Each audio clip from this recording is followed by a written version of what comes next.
আজকে আমি খুব সহজে গ্যাসে ভাপা দই বানালাম আধ ঘন্টার মধ্যে। দেখুন কি সুন্দর জমে গেছে, যেমন কালার তেমনি বসেছেও ভালো। দোকানের থেকে কিন্তু কোনো অংশে কম নয়।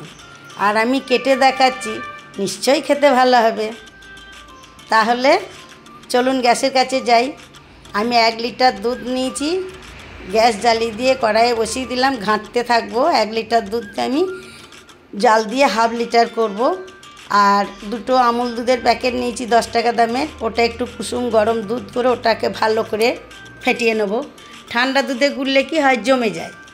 ভালো করে ফেটিয়ে নিয়ে আমি ওই দুধে আবার ঢেলে দিলাম। দুধটা যত ঘন হবে দইটাও ভালো হবে।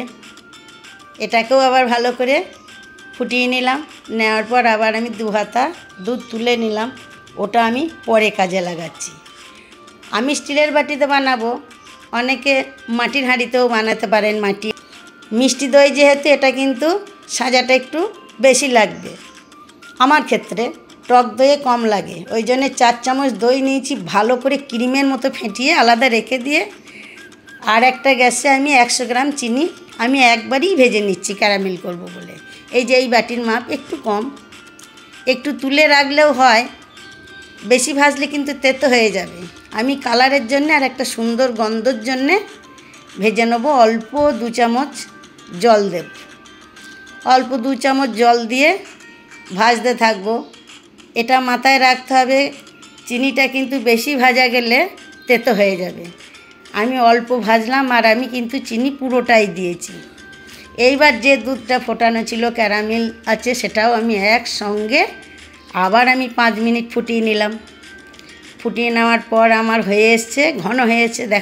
দেখুন আমি এবার গ্যাস নিভিয়ে দিয়ে ঠান্ডা করতে দেবো। আর এমন ঠান্ডা হবে আমি আঙুলটা যেমন ডুবিয়ে রাখতে পারবো সেই রকম। আবার দইয়ের সাজাটা দিয়েও কিন্তু আমি ভালো করে হাতায় করে ভালো করে ফেটিয়ে নেব। ফেটাতে একবারে ঘন হয়ে যাবে, ফেনা হয়ে যাবে। দইটা ফেটালে একটু ঘন হয়ে যাবে। এইবার আমি কি করব, 3টে এলাচ আমি গুঁড়ো করে রেখেছি। এই এলাচ 3টে আমি গুঁড়ো করে রেখেছি, আমি একটু দিয়ে আবার ফেটিয়ে নেব। এলাচের গন্ধটাও কিন্তু খুব সুন্দর লাগে। যে বাটিতে দই বসাবো সেই বাটিতে একটু দইও লাগিয়ে রেখেছি, ওর মধ্যে ঢেলে দিলাম।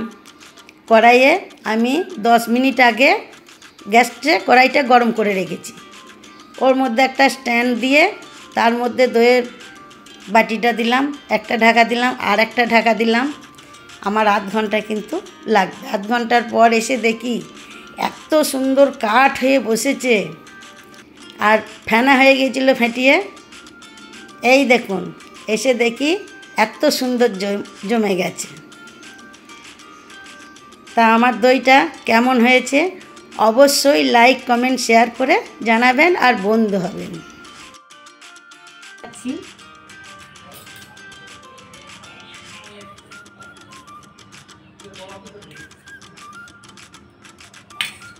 কেমন হয়েছে আমার দই? ভালো লাগলে লাইক শেয়ার কমেন্ট করবেন।